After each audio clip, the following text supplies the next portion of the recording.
Why don't you just disappear? My stepdaughter snapped during a fight. Her mother joined in. We'd be better off without you. I didn't say a word. Just packed my bags. This morning, my phone blew up with 13 missed calls. Something felt off the moment I walked into our living room this Sunday morning. The house was unusually quiet, but that wasn't it. My eyes swept across the room, trying to place what was wrong. Then it hit me. All our family photos looked different. I stepped closer to the large frame above the fireplace, the one from our trip to Yellowstone last summer. The photo was there, but I wasn't. Every picture of me had been carefully removed, leaving awkward gaps in family moments spanning the last 3 years. I stood there, coffee cup growing cold in my hand, when I heard Stella's door upstairs close softly. My stepdaughter's footsteps paused at the top of the stairs. She'd obviously noticed I was up. After a moment's hesitation, she continued down, phone in hand, deliberately not making eye contact. "Morning," I said, keeping my voice neutral. The silence that followed was heavy with intent. 3 years. That's how long I'd been in Stella's life.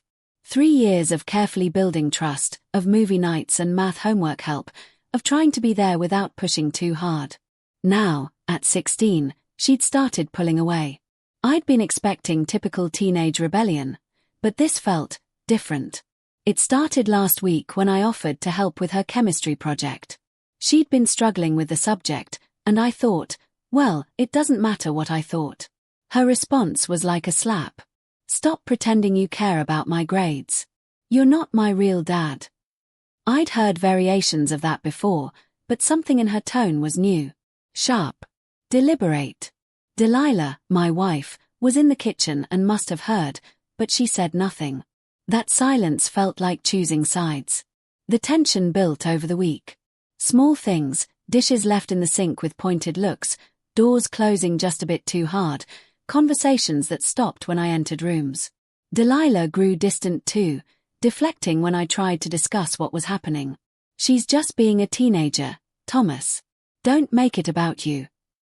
But last night, everything exploded. Stella was texting at dinner, against our usual rules. When I gently reminded her, she threw her phone down. "God, why are you always policing everything I do? Why can't you just leave me alone?" "Stella," I started, "I'm just trying to what? Play dad. I already have one." She stood up, chair scraping against the floor. "Why don't you just disappear? Nobody asked you to try so hard. It's pathetic." I looked at Delilah, expecting. I don't know what I expected. Support. Mediation. Instead, she sat down her fork and said quietly, "Maybe we'd all be better off if you did." The words hung in the air like smoke. 3 years of memories flashed through my mind. The day Stella first laughed at one of my dad jokes, the night she called me in tears when her first boyfriend broke up with her, the proud smile Delilah gave me when Stella asked me, not her mom, to help pick out her prom dress. I stood up slowly, my dinner half eaten. "Okay," I said simply. "Okay what?" Stella challenged, but there was a flicker of something in her eyes. Uncertainty, maybe. "If that's how you both feel, okay." I walked upstairs to our bedroom and pulled out my old duffel bag. I could hear them whispering downstairs, but nobody came up as I packed enough clothes for a few days. I noticed my hands weren't shaking. I felt oddly calm. When I came down, Stella was gone, probably to her room. Delilah stood in the kitchen doorway, arms crossed. "So you're just leaving? That's your solution?" "You said you'd be better off," I replied, checking for my keys and wallet. "I'm respecting that." "That's not." I didn't mean, she stopped, pride or anger or something else holding back whatever she was going to say. I picked up my bag. "I'll be at Ryan's. I'll figure out something more permanent soon." I paused at the door. You know, when Stella said those things before, it hurt. But hearing you agree, that broke something, Del. I drove to Ryan's place in silence. He took one look at me and set up his guest room without questions. That's the kind of friend he is. I turned off my phone and took a sleeping pill from the emergency stash in my travel kit. This morning, I woke up to sunlight streaming through unfamiliar curtains. When I finally turned on my phone, it exploded with notifications. 13 missed calls, 8 from Delilah, 3 from Stella, 2 from Quinn, my sister. 27 text messages. 4 voicemails. I haven't listened to them yet. I'm sitting here in Ryan's guest room, watching the morning traffic below, thinking about those empty spaces in our family photos. Maybe they were always there, and I just didn't want to see them. My phone buzzes again. It's Stella. After everything that happened, I find myself staring at her name on the screen, wondering what could be so urgent now. But I'm not ready. Not yet. Sometimes, the hardest thing isn't walking away. It's knowing whether you should walk back. Update 1. First, thank you all for the supportive comments on my last post on Cheat Exposed. I didn't expect such an overwhelming response. To address the most common questions. Yes, I've read the messages. No, I haven't replied to any of them yet, and yes, I'm still at Ryan's. This morning started like the others. Me pretending to focus on work while actually staring at my phone, wondering if I should break the silence. Then Ryan dropped a bomb over breakfast. Miles is back in town, he said, sliding his phone across the table. There, on Facebook, was a photo of Stella's biological father, tagged at a local restaurant 2 weeks ago. The same Miles who hasn't paid child support in 3 years. The same Miles who missed Stella's last 4 birthdays. Suddenly, the timing of everything made sense. I scrolled through my texts again. Delilah's messages had evolved from angry, real mature, Thomas, running away instead of talking, to concerned, please just let us know you're okay, to something more complex. Her latest read, there's something you need to know. It's Stella. Please call.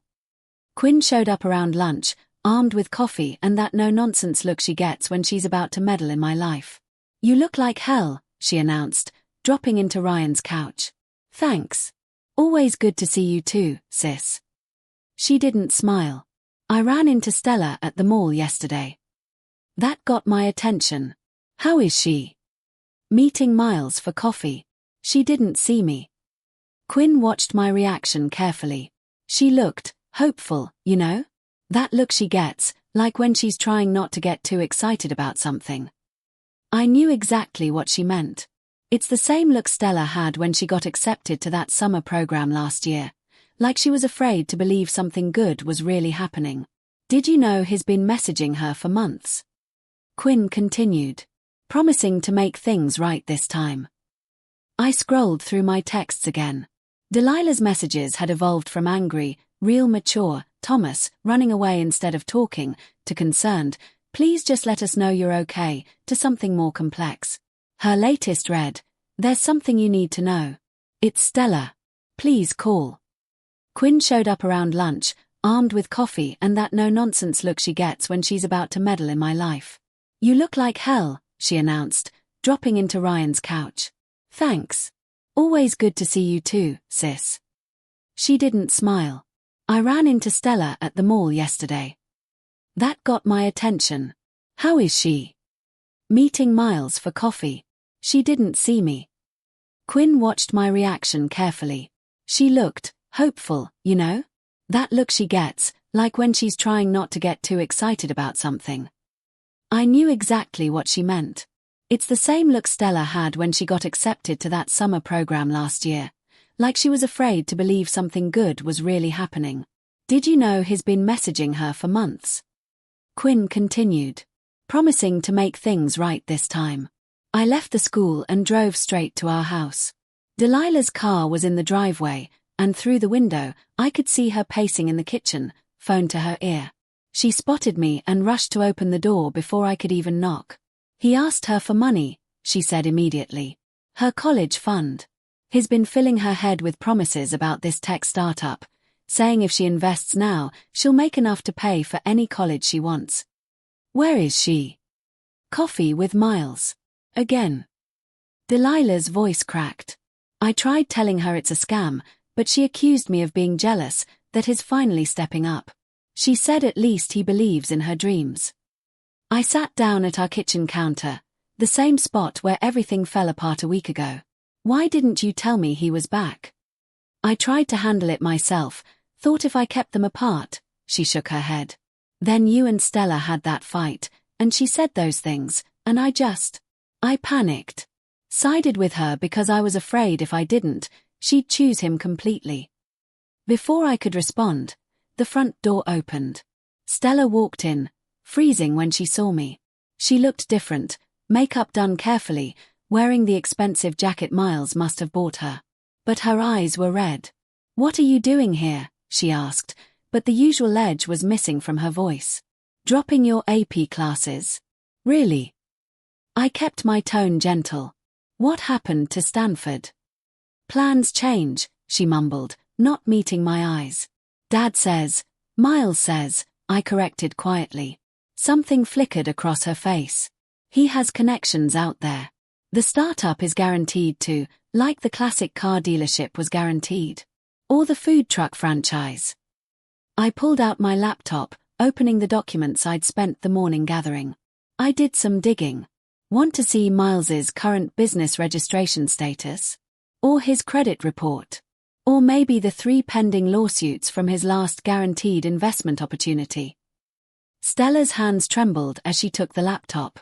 With each click, each document, the careful facade cracked a little more. When she reached the lawsuit from his previous stepdaughter's grandmother, seeking to recover college funds he'd borrowed, the first tear fell. "He said." She swallowed hard. "He said he's changed. That he wants to make up for lost time. That we could be a real family." Her voice broke. "The photo album. He said I had to prove I was choosing him. That you were the reason he stayed away, because you took his place." "Oh, sweetie." Delilah moved toward her, but Stella stepped back. "I knew," she whispered. "Deep down, I think I knew. But I wanted so badly to believe." Her phone buzzed, another text from Miles. She stared at it for a long moment before turning it off completely. "I have to go," she said abruptly, heading for the stairs. I need to think." We let her go. Sometimes, space is the kindest thing you can offer. Hours passed. Delilah and I talked, really talked, for the first time in weeks. About fears, about mistakes, about Stella and Miles, about us. Around midnight, I was getting ready to head back to Ryan's when my phone lit up with a text from Stella. "I messed up. Everything's messed up. Can we talk? I mean really talk. Not about Miles or money or anything. Just, remember when we used to get ice cream after my dance classes and you'd let me rant about school drama? Could we maybe do that? I know I don't deserve it, but I'm typing this from the car, parked outside our local ice cream place. It's technically closed, but the owner knows us. We've been coming here for 3 years. He's staying open late, just for us." Stella just pulled up in her mom's car. She's sitting there, probably working up the courage to come in. Just like I am. Sometimes, the hardest conversations start with the smallest steps. Or, in this case, with mint chocolate chip ice cream at midnight. Final update. That night at the ice cream shop changed everything. Stella talked for hours, about Miles's manipulation, her fears, her guilt. But it was what she mentioned in passing that caught my attention. Miles had been asking her to convince her friend's parents to invest in his startup too. Something clicked. I remembered the lawsuits I'd found, the pattern of targeting families through their children. The rage I'd been suppressing finally had a purpose. "You know," I said carefully, "what he's doing isn't just morally wrong. It's illegal." Stella looked up from her melting ice cream. "What do you mean?" I explained about securities fraud, about running unauthorized investment schemes. Her eyes widened as she pulled out her phone, showing me the group chats where Miles had been directly soliciting investments from minors. That night, after dropping Stella home, I made some calls. Quinn has a friend at the SEC. Ryan knows someone in the DA's office. By morning, I had a plan. Miles didn't see it coming. He was too focused on his big announcement dinner, where he planned to convince Stella to sign over her college fund. He'd even invited some of her friends' parents, more potential targets. The dinner was at an expensive restaurant. Miles was in his element, talking about Silicon Valley connections and guaranteed returns. I waited until the appetizers arrived before standing up. "Before we continue," I said, "there are some people who'd like to join us." On cue, 2 federal agents and a state investigator walked in. Miles's face went from confident to confused to terrified in seconds. Turns out, Miles wasn't just running one scam. The investigators found 7 different fraudulent schemes across 3 states. Every time he'd reconnect with Stella over the years, he'd been setting up new victims. The classic car dealership that cost Delilah her savings. Part of a larger fraud scheme. The food truck franchise. Same pattern. But here's the beautiful part. He'd gotten sloppy this time. Documented everything in texts and emails to Stella, thinking she'd never turn on him. When she forwarded those messages to the investigators, his fate was sealed. The parents at the dinner. They were wearing wires. Every promise, every lie, every illegal investment pitch was recorded. Miles tried to run, actually knocked over a waiter and sprinted for the door. He made it 3 steps before security stopped him. As they led him away, he looked at Stella with that manipulative puppy dog expression she'd fallen for so many times. "Sweetie, this is all a misunderstanding. Tell them I'm your father." Stella stood up, shoulders straight. "My father's right here," she said, taking my hand. "And he just watched you get exactly what you deserve." The aftermath was intense. News coverage, victim statements, more families coming forward. The investigators found over $2.3 million in stolen funds. Miles is looking at 15 to 20 years. His startup was non-existent, just a website and some stolen photos of a real tech company's office. But the real victory wasn't watching Miles get arrested. It was the small moments that followed. Stella put all her photos with Miles in a box and donated it to the prosecution. Evidence, she called it, with a hint of her old smile. She reapplied for her AP classes. The school was understanding, given the circumstances. Her friends' parents, instead of being angry, formed a support group for families affected by similar scams. Something good from something awful. Last night, Stella asked me to help her with her college essays. "I have a pretty unique story now," she said. "How many people can write about taking down their biological father's fraud empire? Delilah and I are in counseling. There's trust to rebuild, wounds to heal. But watching her stick those photos of me back in the family albums, carefully straightening each one, that said more than words could. This morning, Stella came down for breakfast early. She had an envelope with her. "I found this in my room," she said, sliding it across the table. "Miles asked me to mail it last week. It's investment paperwork for his startup. I thought maybe you'd want to add it to the evidence file." I looked at the envelope, then at her. "Want to deliver it to the investigators together?" She grinned, that real, unguarded smile I'd missed. "Can we get ice cream after?" Some people might say the revenge was too harsh, that family is family, no matter what. But real family doesn't try to steal your future. Real family protects you, even if that means protecting you from other family. Miles's sentencing is next month. Stella's planning to read a victim impact statement. She's been working on it for weeks, revising each word carefully. Yesterday, she asked me to look it over.